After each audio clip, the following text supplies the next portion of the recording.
Good evening, my name is Garrett and welcome to The Last Call. On today's video, we're talking about my favorite pours I've had so far here in 2025. Let's get into it. Now, starting off here, I know I'm making this video late here in October, so what I'm doing is I'm going to be talking about everything I've tasted since January all the way through June, and I've had a lot of great things in that time span. So I picked out a few favorites. Some of these are bottle of the year kind of contenders. Some of these are not. They're just really darn good bottles. But nonetheless, as always, let me know some of your favorite pours down in the comment section below. And let's get into it. So my first bottle here is actually a birthday bottle for myself. Wife's like, do it, get it, enjoy it kind of thing. Because it is a very limited bottle. And one that I was hoping for to be really damn good. And it turned out to be really damn good. And that's from the Augusta Distillery. This is their Buckner's 15. This is a single barrel proof pick done by Preet's Liquor. And yes, this is a buff turkey bottle according to them. And I'll be honest with you, there's a lot of hype behind these bottles with buff turkey. And because they're single barrel, there's some very big drifts on that. But I'll tell you what, this bottle here, I was ecstatic to drink. It is an amazing pour. All these beautiful cherry notes, the oakiness, the charriness, and just the story behind the product itself is kind of a once-in-a-lifetime situation. I don't know if we'll ever see something like distillate being made at Buffalo Trace for wild turkey ever again. And yes, I know there's a lot of criticism out there because people are overcharging for these.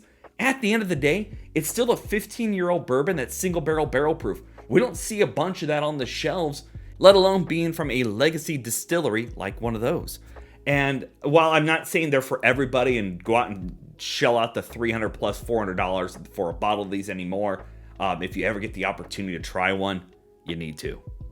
Next up is from a craft distillery in Nevada, and this one took me by surprise as well. This was a sample that was sent to me. This is from Dovetail Distillery. This is their Cutthroat Oat Whiskey. And I'll tell you what, this is amazing. They're actually doing some small barrel projects over there, and the mash bill is just phenomenal. You do get that oats in there, but it's so well crafted. It doesn't come across youthful or over oaked, or kind of that climate can bring across the rapid aged effect across in the taste because of the humidity and the heat that those barrels experience. None of that comes through in this. It is a gorgeously done sip. This is what I look at when I talk about craft distilleries in those regions. This is their poster child, in my opinion, because this is one I've had several things from the Nevada, Arizona, lower California areas, things like that. Nothing from New Mexico yet, but this is what you want. The flavor profile and the price on this is really reasonable coming from craft. And they have a amazing looking lineup of other spirits that I hope to try one day. And I'll tell you what, 100%, if you ever get the opportunity to order one of these from their website or just picking one up, you need to. It's an experience. Next on my list is from a local craft distillery, and I got to visit there around my birthday yet again, and got to have a little taste of this, and it shocked me. I was blown away by the process that was used to make this bottle and how unique it was. And that's from Traveler's Point Distillery. So this is really unique, as you can see from that color. They're actually using a 10-gallon barrel for their bourbon whiskey on this release. This is their signature release. Distillery exclusive as well. And I'll tell you what, this thing drinks like a beautiful double oaked bourbon. Like, it has all the complexities, but it doesn't drink youthful. It doesn't drink heavy. It doesn't drink like it's rapid aged in a small barrel. This is exactly what I want to see from a local craft distillery. Doing something fun, but not so far off the beaten path that you don't know where they're going. This is 100% worth stopping at the distillery to try before you buy, understandably, because it's not a cheap bottle. But I've never had a small barrel project turn out as good as this, especially something done up in a 10-gallon barrel. This spanks, I'd say 80% of the double oak barrels I have around my office right now. Phenomenal bottle on here. Next up on the list was a sample that was sent to me from a distillery out in Colorado, And they're doing a lot of sourcing from MGP, and I'll tell you what, it shocked me on how good some of this stuff was. This is from Lorado. This is their single barrel 8-year-old straight rye whiskey, coming in with that 95.5 mash bill from MGP. But this thing drinks gorgeously. Like, for me personally, that 6 to 8 year mark tends to be that sweet spot for a lot of Indiana rye. This takes it to another level. It is so beautifully done. And yes, as single barrels go, they all kind of have a little bit of drift to them. But I'll tell you what, this is a bottle you should experience. I know, again, it's MGP, and people are going to say all MGP is the same. That is a all out and out farce. And Lorado is showing that. You get that beautiful herbal, medicinal, floral spiciness from the rye. Beautiful light oakiness in there. And just at the end of the day, this is a bottle that made me rethink Indiana rye coming from MGP. It's one of my favorite bottles to talk about when it comes to that profile coming from MGP. And they're just nailing it perfectly on these releases. I gotta give it credit.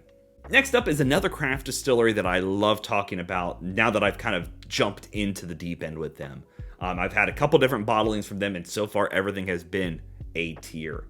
And it's a bottling that I didn't expect to see here in Indiana, and you'll see why here in a moment. That's from Chattanooga Whiskey. This is their triple Isla cask finish. So they do a blend of straight whiskeys. They age them, very uniquely with their mash bills. They age them all in different barrels.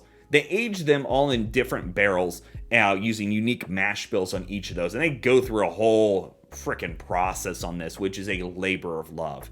They then take those individual barrelings and put them into 3 different Isla casks, coming from 3 different major distilleries. And then they blend them back together to create this. And I'll tell you what, this is a beautiful example of craft whiskey honing in on that Scotch profile. How that works so well, I can't even begin to describe to you on how this one works. Because it is so beautifully done that you get all the beautiful, the maltiness, that corn, the barleys, the rye mash bills, but you're getting that kind of earthy, smoky, peaty campfire notes from the Isla casks. How that balance worked, I have no idea, but this is one of my favorite bottles, not only from them, but from craft this year. It's mind-blowingly how good this is. You got to be a Scotch fan, but I at least recommend bourbon drinkers to give this one a taste because it is on another level.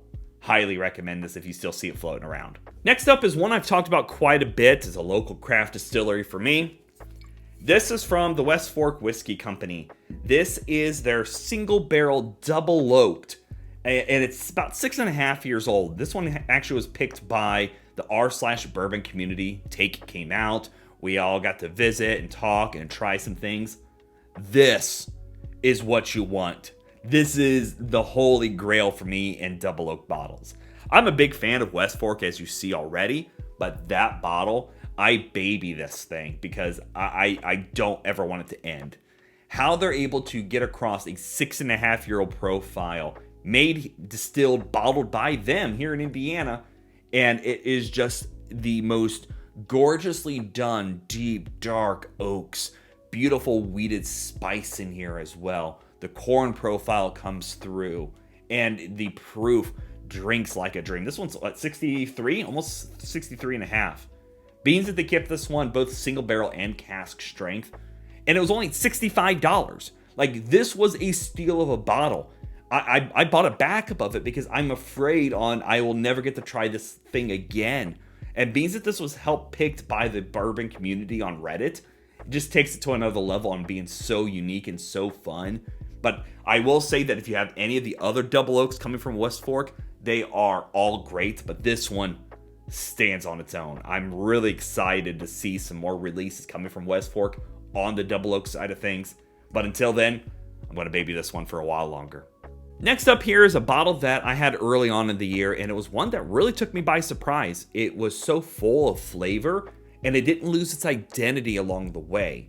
And that itself, for what I'm about to tell you about this bottling, stands atop a big pile of cigar batches. This is from the World Whiskey Society. This is their American light whiskey. So it's a 99 corn, 1 barley light whiskey, 20 years old, that was finished. And I'm going to pull it from the list here because there is a list. Amawari, Cognac, Madeira, PX Sherry, Tawny Port, and tequila casks.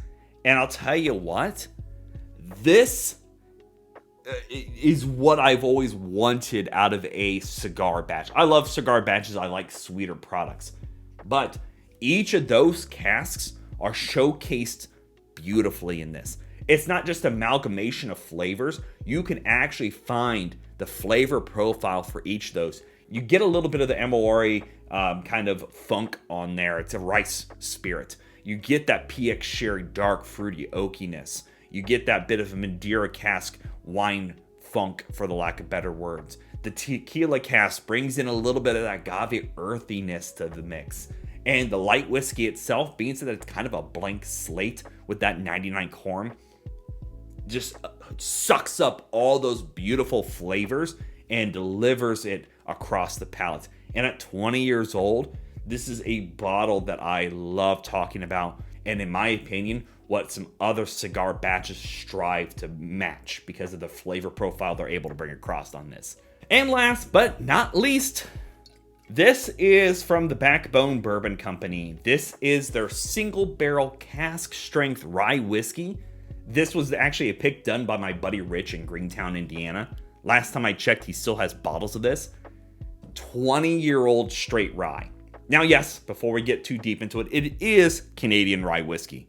But I'll tell you what, this drinks like a good old American rye. It's spicy, it's herbal, it's medicinal, it's oaky, it's charry.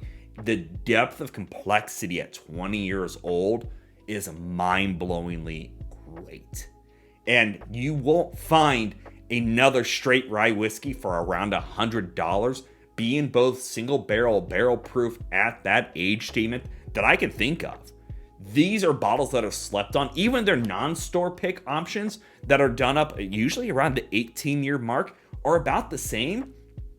I see them sitting on shelves and people walk by them. This is a hidden gem that you're walking by every time. I cannot describe to you how great this bottle is because it is an experience in a glass and you need to buy one. At $100, if you're out there hunting bourbon and you can afford to pick one of these up, you need to. So yeah, there you have it, folks. Some of my favorite bottlings here in 2025 so far. It has been a phenomenal year for finding bottles. I can't describe that whatsoever. And not just unicorn hunting, but just damn good bottles. Again, as always, let me know what you're drinking down in the comment section. Let me know some of your favorite pours of the year. And as always, may your last drink of the night be the best one.